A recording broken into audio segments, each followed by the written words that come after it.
ಓಂ ಅಜ್ಞಾನತಿಮಿರಾಂಧಸ್ಯ ಜ್ಞಾನಾಂಜನಶಲಾಕಯ ಚಕ್ಷುರನ್ಮೀಲಿತಂ ಯೇನ ತಸ್ಮೈ ಶ್ರೀ ಗುರವೇ ನಮಃ.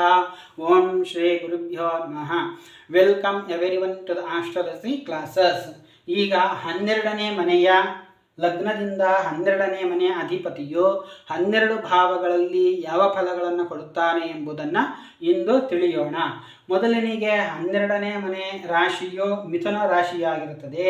ಮಿಥುನ ರಾಶಿಯ ಸ್ವಭಾವಗಳು ಹಸಿರು ಬಣ್ಣವನ್ನು ಸೂಚಿಸುತ್ತದೆ, ಸಮವಾದ ದೇಹವನ್ನು ಸೂಚಿಸುತ್ತದೆ, ಕ್ರೂರ ಸ್ವಭಾವವನ್ನು ಸೂಚಿಸುತ್ತದೆ, ಪುರುಷ ರಾಶಿಯನ್ನು ಸೂಚಿಸುತ್ತದೆ.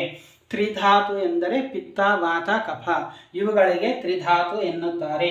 ವಾಯುತತ್ವವನ್ನು ಸೂಚಿಸುತ್ತದೆ. ಗ್ರಾಮ ಸಂಚಾರ, ಶೂದ್ರ ಗುಣವನ್ನು ಇದು ಸೂಚಿಸುತ್ತದೆ. ಇನ್ನು 12ನೇ ಮನೆ ಭಾವದ ಕಾರಕಗಳನ್ನು ತಿಳಿಯೋಣ. ಆ 12ನೇ ಮನೆಯ ಕಾರಕಗಳು ದುಃಖ, ಪಾದ, ಎಡಗಣ್ಣು, ಕ್ಷಯ, ದಾರಿದ್ರ್ಯ, ಪಾಪ, ನಷ್ಟ, ಶತ್ರು.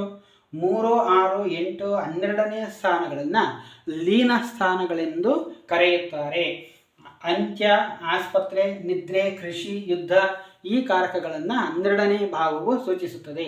12ನೇ ಭಾವದ ಅಧಿಪತಿಯು ಲಗ್ನದಲ್ಲಿ ಇದ್ದಾಗ ಇವನು ವೆಚ್ಚಗಾರನಾಗಿರುತ್ತಾನೆ, ಅಂದರೆ ಖರ್ಚು ಜಾಸ್ತಿ ಮಾಡುವವನಾಗಿರುತ್ತಾನೆ, ದುರ್ಬಲನಾಗಿರುತ್ತಾನೆ, ಅವಿವಾಹಿತನಾಗಿರುತ್ತಾನೆ.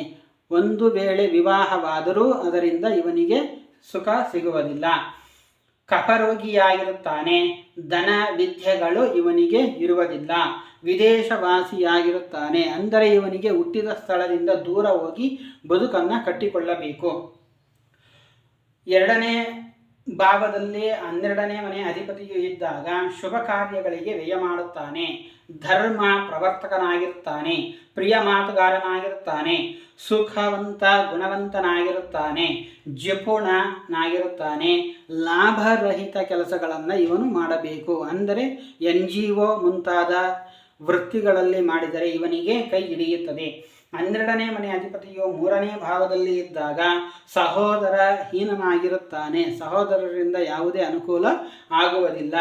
ಸ್ವಾರ್ಥಪರನಾಗಿರುತ್ತಾನೆ, ಬಂಧುಗಳಿಂದ ದೂರ ಉಳಿಯುತ್ತಾನೆ, ಜಿಪುಣನಾಗಿರುತ್ತಾನೆ, ಪರರನ್ನು ದ್ವೇಷಿಸುತ್ತಾನೆ. 12ನೇ ಮನೆ ಅಧಿಪತಿಯು 4ನೇ ಭಾವದಲ್ಲಿ ಇದ್ದಾಗ ತಾಯಿಯಿಂದ ಇವನಿಗೆ ಯಾವುದೇ ಅನುಕೂಲಗಳು